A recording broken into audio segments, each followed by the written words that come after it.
ರಾಜ್ಯದಲ್ಲಿ ಒಂದು ಕ್ರೈಮ್ ರಾಜ್ಯ ಆಗೋಗ್ತಿದೆ. ರಾಜ್ಯ ಗೃಹ ಇಲಾಖೆನ ಕೇಳೋರು ಹೇಳೋರು ಯಾರೂ ಇಲ್ಲ. ಯಾಕೆಂದರೆ ಗೃಹ ಇಲಾಖೆ ಪರಮೇಶ್ವರ್ ಕೈಯಲ್ಲಿ ಇಲ್ಲೇ ಇಲ್ಲ. ಯಾರೋ ಹ್ಯಾಂಡಲ್ ಮಾಡ್ತಾ ಇದ್ದಾರೆ. ಗೃಹ ಸಚಿವರ ಅಣತಿ ಅಂತ ಏನೂ ನಡೀತಾ ಇಲ್ಲ. ನನಗೆ ಗೊತ್ತಿರೋ ಪ್ರಕಾರ ಏನೂ ನಡೀತಾ ಇಲ್ಲ. ಕ್ರೈಮ್ ರಾಜ್ಯ ಆಗಿದೆ. ಕೊಲೆ, ಸುಲಿಗೆ, ಅತ್ಯಾಚಾರ ನಿರಂತರ.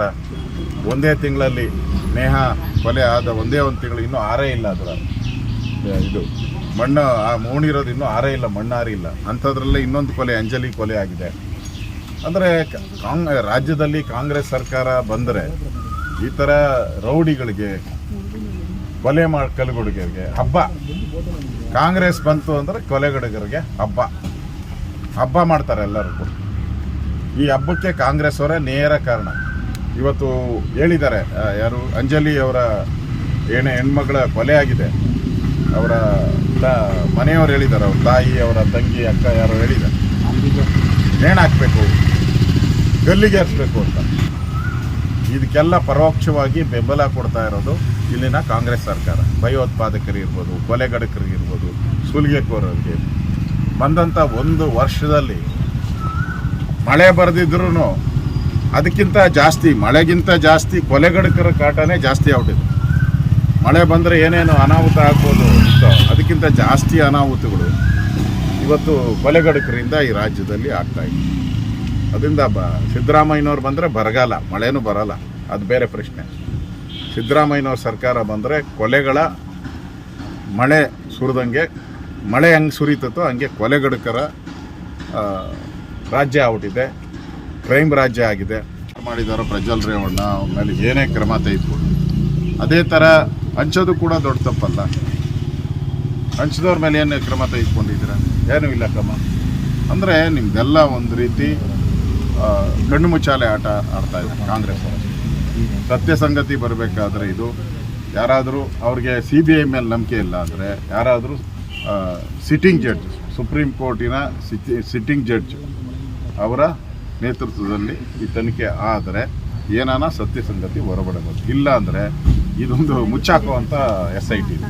ಈಗಾಗಲೇ ಅಶ್ವಥ್ ನಾರಾಯಣ ಅವರು, ನಮ್ಮ ಜನರಲ್ ಸೆಕ್ರೆಟರಿ ಅವರು ಅನೌನ್ಸ್ ಮಾಡಿದ್ದಾರೆ ನಮ್ಮ ಪಾರ್ಟಿಯಲ್ಲಿ ಅಧ್ಯಕ್ಷ. ಆದರೆ ಈಗ ದೇವರಾಜೇಗೌಡ ಸ್ವತಃ ಹೇಳಿಕೆಯನ್ನು ಕೊಟ್ಬಿಟ್ಟಿದ್ದಾರೆ. ನನಗೆ ದುಡ್ಡು ಆಫರ್ ಮಾಡಿದ್ದರು, ಮತ್ತು ಅವರು ಅವ್ರ ಹತ್ರ ಇರುವಂಥ ದಾಖಲೆಗಳನ್ನು ಬಿಡುಗಡೆ ಮಾಡಿದ್ದಾರಲ್ಲ, DK ಶಿವಕುಮಾರ್ ಮಾತಾಡಿರೋದು ಇವೆಲ್ಲ ದಾಖಲೆಗಳನ್ನು ಬಿಡುಗಡೆ ಮಾಡಿದ್ದಾರೆ. ನಾನು ದಾಖಲೆ ಬಿಡುಗಡೆ ಮಾಡಿದ್ರೆ ಸರ್ಕಾರನೇ ಬಿದ್ದೋಗ್ತೈತೆ ಅಂತ ಮಾತನ್ನು ಹೇಳಿದೆ. ಅಂದರೆ ನಿಜ ಇಲ್ದಿದ್ದು ಇಷ್ಟೆಲ್ಲ ದಾಖಲೆಗಳನ್ನು ಅವ್ನು ಬಿಡುಗಡೆ ಮಾಡೋಕ್ಕೆ ಸಾಧ್ಯನೇ ಇಲ್ಲ. ನಿಜ ಇರೋದಕ್ಕೆ ಬಿಡುಗಡೆ ಮಾಡಿದ್ದಾರೆ. ಅದಕ್ಕೋಸ್ಕರನೇ ಅವನ್ನ ಹಿಡಿದು ಒಳಗಡೆ ಹಾಕಿರೋದು. ಇನ್ನು ಸೀರಿಯಸ್ ಆಗಿ ಅವನು ದಾಖಲೆಗಳನ್ನು ಬಿಡುಗಡೆ ಮಾಡೋಕ್ಕೆ ಹೊರಟ್ರೆ ಸರ್ಕಾರಕ್ಕೆ ಮುಜುಗರ ಆಗ್ತೈತೆ. ಲೋಕಸಭಾ ಎಲೆಕ್ಷನ್ಸ್, ಬೇರೆ ಬೇರೆ ರಾಜ್ಯದಲ್ಲಿ ಎಲೆಕ್ಷನ್ ನಡೀತಾ ಇದೆ. ಅದುವರೆಗಾದರೂ ಅವನ್ನ ಒಳಗಡೆ ಇಡಬೇಕು. ಅವನೀಚೆ ಬಂದರೆ ದಿನನಿತ್ಯ ಅವನೊಂದು ದಾಖಲೆಗಳನ್ನು ಬಿಡುಗಡೆ ಮಾಡ್ತಾನೆ. ಮತ್ತು ಹಣ ಸರ್ಕಾರ ಯಾರ್ಯಾರಿಗೆ ಹಣ ಕೊಟ್ಟಿದೆ ಅನ್ನೋದನ್ನು ದಿನನಿತ್ಯ ಮಾಧ್ಯಮದಲ್ಲಿ ಬರ್ತದೆ. ಈ ಮಾಧ್ಯಮದಲ್ಲಿ ಬರುವಂಥದ್ದನ್ನೆಲ್ಲ ಸ್ಟಾಪ್ ಮಾಡಬೇಕು. ಏನೇನು ನೋಡಿದೆ, DK ಶಿವಕುಮಾರ್ ಅವರೇ ಹೇಳಿದ್ದಾರೆ, ಮಾಧ್ಯಮದವ್ರಿಗೇನು ಬೇರೆ ಕೆಲಸ ಇಲ್ವಾ, ಯಾಕೆ ಇದೆಲ್ಲ ತೊಗೊತಾರೆ ಅನ್ನೋದು ಮಾತನ್ನು ಹೇಳಿದ್ದಾರೆ. ಅಂದರೆ ಅವ್ರು ಮಾಧ್ಯಮದಲ್ಲಿ ಬರಬಾರ್ದು ಅನ್ನೋದು ಒಂದೇ ಒಂದು ಉದ್ದೇಶ. ಪೊಲೀಸ್ ಇಲಾಖೆಯನ್ನು ನಡೆಸ್ತಾ ಇರೋದು ಗೃಹ ಸಚಿವರಲ್ಲ, ಎಂಟೈರ್ ಇಲಾಖೆಯನ್ನು ಬೇರೆಯವರು ಹೈಜಾಕ್ ಮಾಡಿ ನಡೆಸ್ತಾ ಇದ್ದಾರೆ.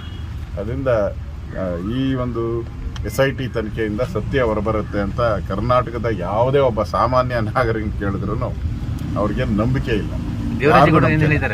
ಅದನ್ನು ಕೂಡ SIT ತನಿಖೆ ಅಂತ ಹೇಳಿದ್ರೆ ಕಾಂಗ್ರೆಸ್ ಪ್ರಾಯೋಜಿತವಾದಂಥದ್ದು ಅದೊಂದು ಮಂಡಳಿ ಅಷ್ಟೇ. ಯಾಕಂದರೆ ಇದುವರೆಗೂ ನೋಡಿ, ಬೇಲ್ ಕ್ಯಾನ್ಸಲ್ ಆಗಿದೆ, ಡ್ರೈವರ್ಗೆ ಅರೆಸ್ಟ್ ಮಾಡಿದ್ದಾರೆ. ರೇವಣ್ಣ ಯಾಕೆ ಅರೆಸ್ಟ್ ಮಾಡಿದ್ರು? 3 ಕಡೆ ರೇವಣ್ಣವ್ರು ಎಲ್ಲೆಲ್ಲಿ ಹೋಗಿ ಓಡಾಡ್ತಾರೋ ಅಲ್ಲೆಲ್ಲ ಸ್ಕ್ವಾಡ್ ಹಾಕಿದ್ರಲ್ಲ, ಅದೇ ರೀತಿ ಅವ್ನ ಡ್ರೈವರ್ ಬಗ್ಗೆ ಯಾಕೆ ಮಾಡ್ತಾ ಇಲ್ಲ? ಕಾಂಗ್ರೆಸ್ ಅವರ ಎಷ್ಟೋ ಜನ ಮೊಬೈಲಲ್ಲಿ ಇದೆಲ್ಲ ಇದೆ, ಅವ್ರನ್ನ ಯಾಕೆ ಕರೆದೆ ಒಬ್ಬರನ್ನ ಎನ್ಕ್ವೈರಿ ಮಾಡ್ತಾ ಇಲ್ಲ? ಹಂಚಿದವ್ರು ಯಾರು ಅಂತ.